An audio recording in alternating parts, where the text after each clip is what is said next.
네, 우리는 살아가면서 사람을 평가하고 또 분류하는 일에 너무도 익숙합니다.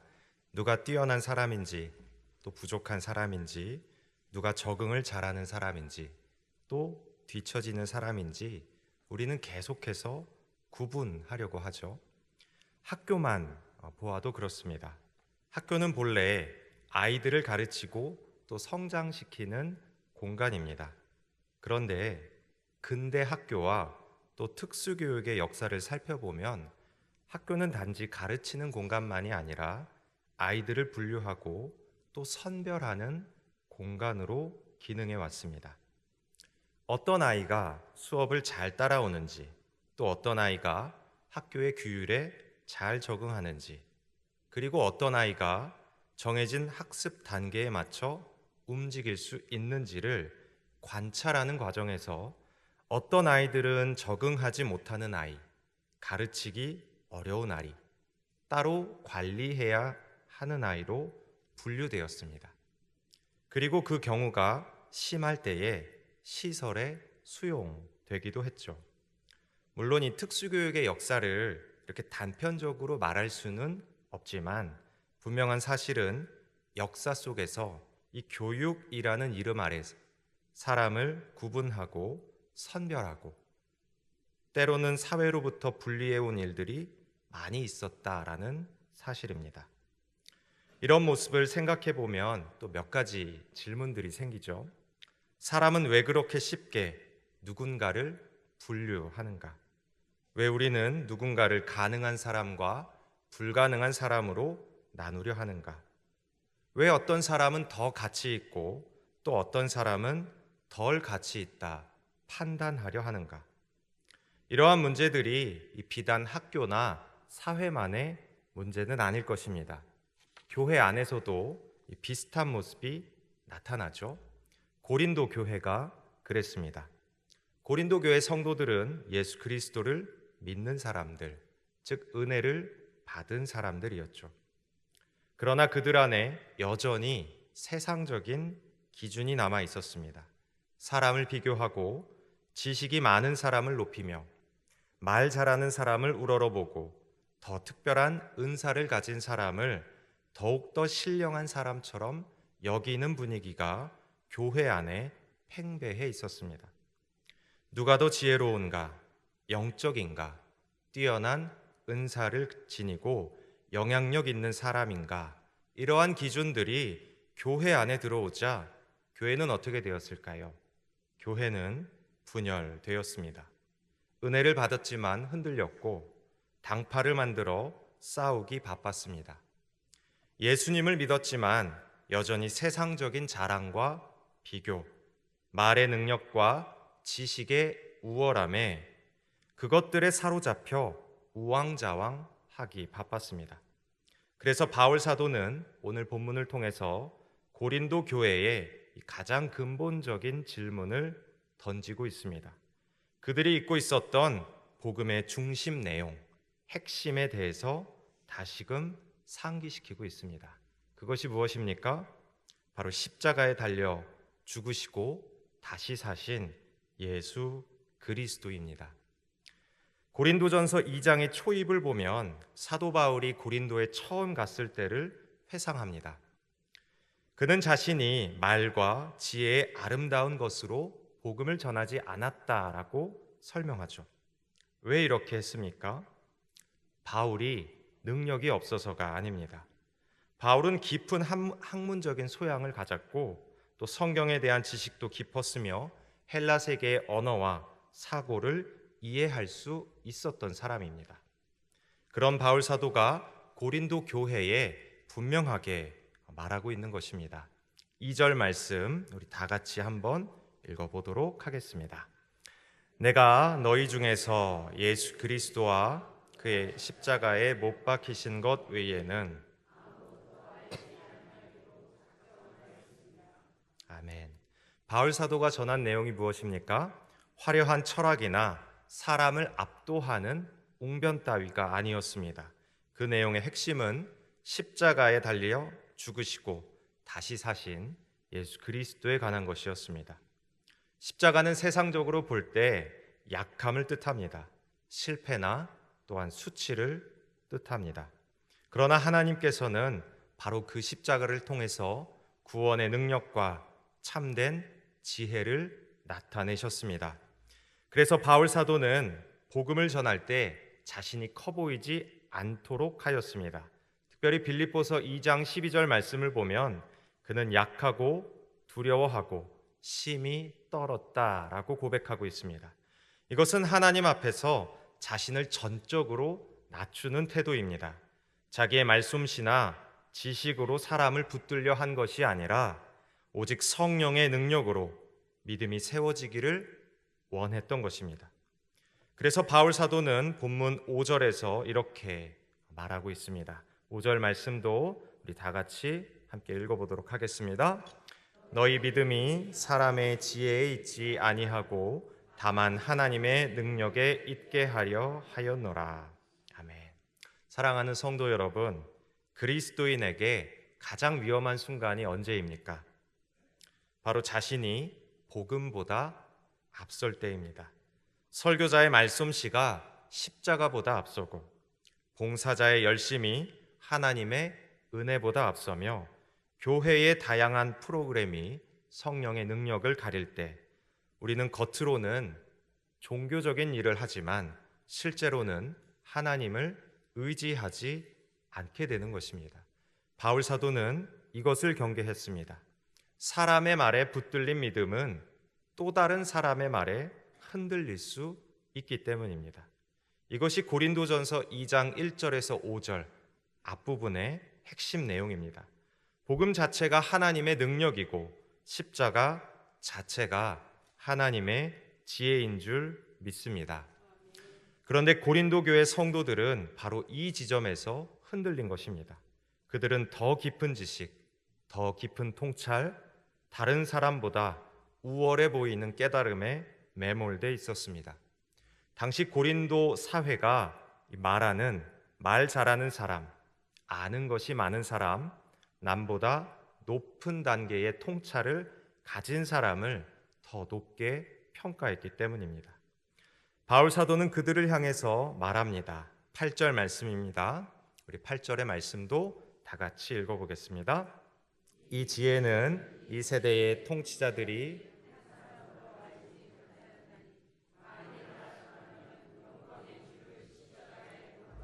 아니하였으리라. 아멘. 세상은 이 힘을 지혜라고 말합니다. 높아지는 것을 성공이라 말하죠. 그리고 이것을 능력이라 여깁니다.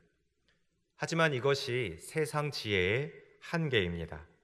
사람의 지혜가 아무리 대단해 보여도 성령께서 그 눈을 열어주시지 않는다면 십자가의 의미를 깨달을 수 없게 되는 것입니다. 단지 예수님을 훌륭한 스승이나 의인으로 볼 수는 있지만 십자가에 달려 죽으신 그분이 나의 죄를 담당하신 구주이시며 그 십자가가 하나님의 구원의 능력이라는 사실은 성령께서 깨달아야지 알 수 있습니다. 바울 사도는 본문 9절에서 하나님께서 자기를 사랑하는 자들을 위하여 예비하신 것이 눈으로도 귀로도 또 사람의 마음으로도 다 헤아릴 수 없는 것이다 라고 말합니다. 사람의 귀로 들으면 십자가의 복음은 어리석은 이야기처럼 들립니다.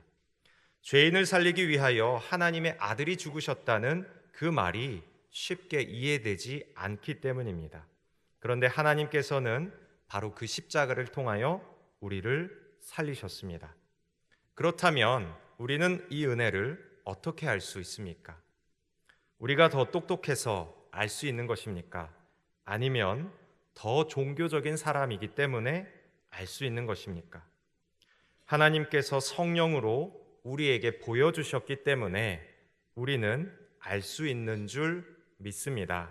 12절 말씀입니다. 우리 다 같이 다시 한번 읽어보도록 하겠습니다.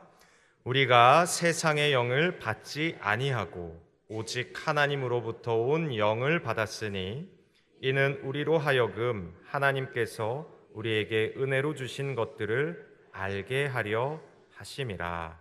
아멘. 사랑하는 성도 여러분, 우리는 세상의 영을 받은 사람이 아닌 줄로 믿습니다. 하나님으로부터 온 영, 곧 성령을 받은 사람들입니다.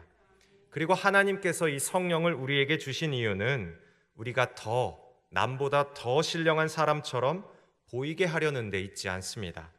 영적인 지식을 가지고 우쭐대게 하시려는 것도 아닙니다. 다른 사람을 판단하고 내가 더 높은 단계에 있다라고 자랑하게 하시려는 것도 아니겠죠. 하나님께서 우리에게 성령을 주신 이유는 하나님께서 우리에게 은혜로 주신 것들을 알게 하시기 위함입니다. 우리를 십자가 앞으로 인도하시며 나 같은 죄인이 얼마나 큰 은혜를 경험했는지 깨닫게 하시기 위해서입니다.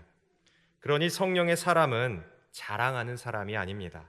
감사하는 사람이고 남을 내려다보기보다 자신이 받은 은혜를 기억하며 겸손히 섬기는 사람입니다. 이 기준에서 바울 사도는 육에 속한 사람과 신령한 사람을 본문에서 구분하고 있습니다. 육에 속한 사람은 성령 없이 자기 생각과 자기 기준, 자기 신념 안에 갇혀 사는 사람입니다. 그는 하나님의 계시를 받아들이지 못하고 십자가의 복음을 어리석게 여깁니다. 세상의 기준으로 십자가는 실패이며 약함이고 수치이기 때문입니다. 그러나 신령한 사람은 다릅니다. 신령한 사람은 하나님께서 주신 성령으로 말미암아 그 분별력으로 십자가를 바라봅니다. 세상이 실패라고 말하는 그 십자가 안에서 하나님의 능력을 보고 세상이 어리석다고 말하는 그 복음 안에서 하나님의 지혜를 봅니다. 그러므로 신령한 사람은 단지 신비로운 체험을 많이 한 사람이 아닙니다. 말을 잘하고 은사를 많이 드러내는 사람도 아닙니다. 신령한 사람은 성령으로 말미암아 십자가의 복음을 깨닫고 그 은혜 앞에서 자기 자신을 낮추는 사람입니다. 더불어 성령의 사람은 세상의 기준에 끌려다니지 않는 줄 믿습니다. 세상이 좋다고 말한다고 해서 무조건 좋은 것으로 여기지 않고 세상이 실패라고 말한다고 해서 무조건 실패로 여기지 않는 것이죠.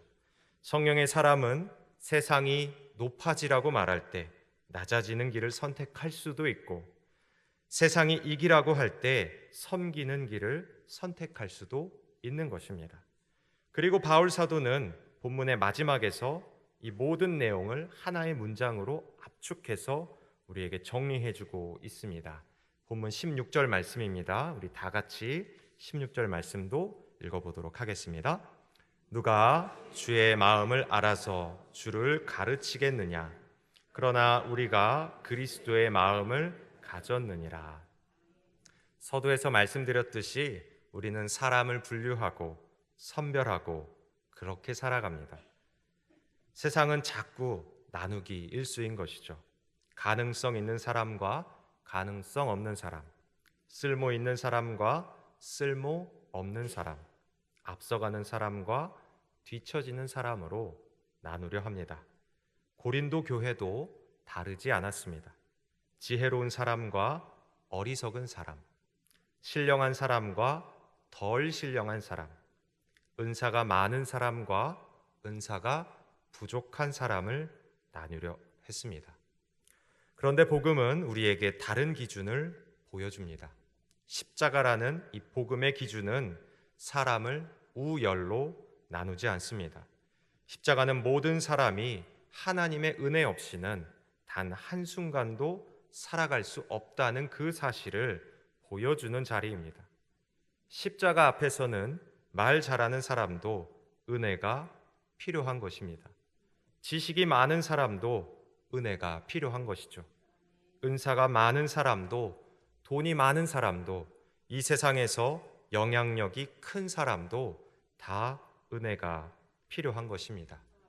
약한 사람도 은혜가 필요하고 부족한 사람도 은혜가 필요하며 하나님을 갈망하는 사람도 매 순간의 삶의 자리에서 하나님의 은혜가 필요한 것입니다. 그렇기에 그렇게 모인 사람들의 공동체인 이 교회는 사람을 선별하는 공동체가 아닌 줄 믿습니다. 교회는 사람을 십자가 앞으로 함께 데려오는 공동체입니다. 교회는 누가 더 뛰어난지 가르는 곳이 아니라 누가 더 우월한지 가르며 누가 더 영향력 있는지를 판가름하는 곳이 아니라 모두가 하나님의 은혜로 살고 있다라는 것을 모두가 고백하는 공동체입니다. 고린도 교회는 지혜를 자랑했고 은사를 자랑했고 사람을 비교했으나 성령에 이끌린 사람들이 모인 성령의 공동체는 하나님을 자랑하고 십자가의 은혜를 나누는 공동체인 줄로 믿습니다. 153 총동원 전도 큰잔치 초청 예배가 5월 24일에 진행됩니다. 우리가 믿지 않는 자들과 또 장기 결석자들에게 무엇을 전하고 드러내야 합니까? 우리가 드러내고 전해야 할 것은 예수 그리스도의 십자가요. 그것을 자랑하고 전해야 할 줄로 믿습니다. 우리의 말이 화려하지 않아도 괜찮습니다. 우리의 지식이 세상 앞에서 대단해 보이지 않아도 괜찮습니다. 우리의 모습이 때로는 약하고 부족해 보여도 괜찮습니다. 중요한 것은 우리가 누구를 붙들고 있느냐, 그 사실 하나입니다. 십자가에 달려 죽으시고 다시 사시며 지금도 우리를 위하여 중보하고 계신 예수 그리스도를 붙드는 저와 여러분 되실 수 있기를 소망합니다. 그리고 하나님께서 우리에게 성령을 주신 이유를 매 순간 기억하며 그 은혜에 감격함으로 순간의 삶을 소중히 여기며 살아가실 수 있기를 간절히 소망합니다. 성령께서는 우리가 하나님께서 은혜로 주신 것들을 알게 하시는 분이십니다. 그 은혜를 아는 사람은 자랑하지 않습니다. 감사하며 낮아지고 그리스도의 마음으로 섬깁니다. 오늘도 하나님께서는 우리에게 세상이 줄 수 없는, 또 세상이 알려줄 수 없는 지혜를 보여주신 줄 믿습니다. 그 지혜는 높고 화려한 곳에 있지 아니하고 십자가에 달리신 그리스도 예수 안에 있습니다. 그러므로 우리의 믿음이 사람의 지혜 위에 서지 않고 오직 하나님의 능력 위에 서기를 바랍니다. 그리고 매 순간 내일부터 실제로 우리가 살아가야 될 모든 삶의 자리에서 십자가에 달려 죽으신 그리스도를 더 깊이 묵상하고 우리 안에 그리스도의 마음을 품는 은혜가 저와 여러분 모두에게 넘쳐날 수 있기를, 또한 그러한 공동체 되는 동신교회가 될 수 있기를 간절히 소망합니다. 기도하겠습니다.